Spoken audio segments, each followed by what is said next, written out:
মিষ্টি সকাল শান্ত মন, ঘুমিয়েছিলাম এতক্ষণ কষ্ট করে খুললাম আঁখি। তোমরা এখনো ঘুমাও নাকি? তাড়াতাড়ি উঠে পড়ো, আমার উইশ গ্রহণ করো। সুপ্রভাত বন্ধুরা, আসসালামু আলাইকুম আমার প্রাণপ্রিয় আপু এবং ভাইয়ারা। আপনারা সবাই কেমন আছেন? আলহামদুলিল্লাহ, আল্লাহর রহমতে আমরা খুব ভালো আছি। এই তো চলে আসলাম আর একটি নতুন ব্লগ নিয়ে। আশা করি আমার আজকের ব্লগ ভিডিওটি আপনাদের কাছে ভালো লাগবে। আমার প্রাণপ্রিয় আপু এবং ভাইয়েরা, প্লিজ ভিডিওতে একটি লাইক দিয়ে ভিডিওটি কন্টিনিউ করবেন। সকাল সকাল চলে আসলাম রান্নাঘরে। সকালের নাস্তাটাই আজকে বানাবো, সবজি খিচুড়ি।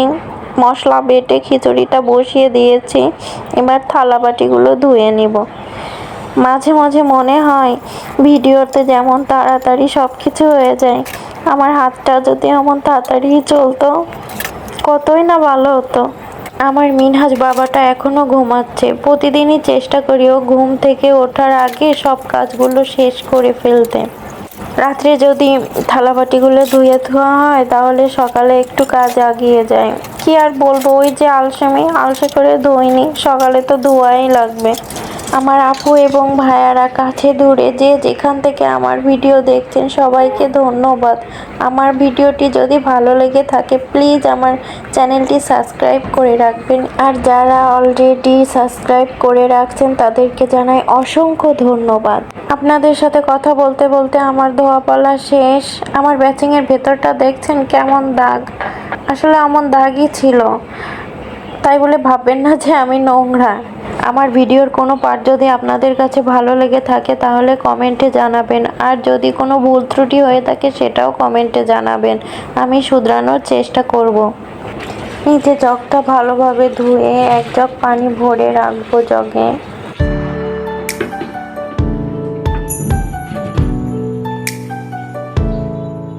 এই যে আমার বাবাটা ঘুমিয়ে আছে, আমি ঘরটা ঝাড়ু দিয়ে নিব।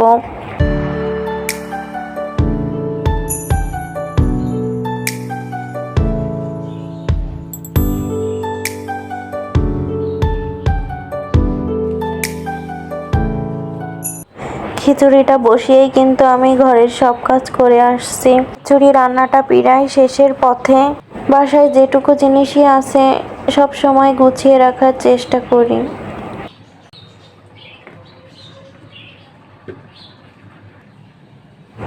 এই যে আমার কিচেনের লুক, শসা কেটেছি আর ডিম ভেজে নিয়েছি, সকালের নাস্তাটা করে নিব। মধ্যে সময়টুকু আর ভিডিও করলাম না, সব সময় ভিডিও করতে ভালো লাগে না। চলে আসলাম দুপুরে রান্না করতে। দুপুরে আজকে পেঁপে রান্না করব, পেঁপে দিয়ে মাছ দিয়ে রান্না করব।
পানি পাইলে তার আর কিছুই লাগে না, পানি দিয়ে খেলতে খুব পছন্দ করে।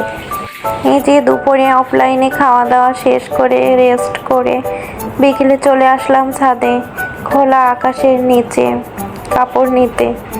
দেখে না বাইরের প্রকৃতিটা কত সুন্দর, আকাশটা আজকে মেঘলা মেঘলা, তারপরেও অনেক ভালো লাগতেছে।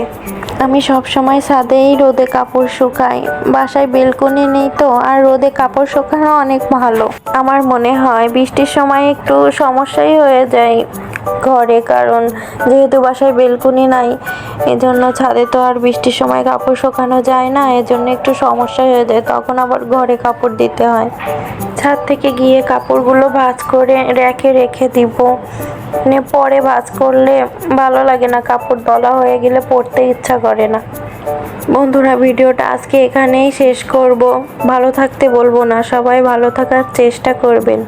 আল্লাহ হাফেজ, আসসালামু আলাইকুম।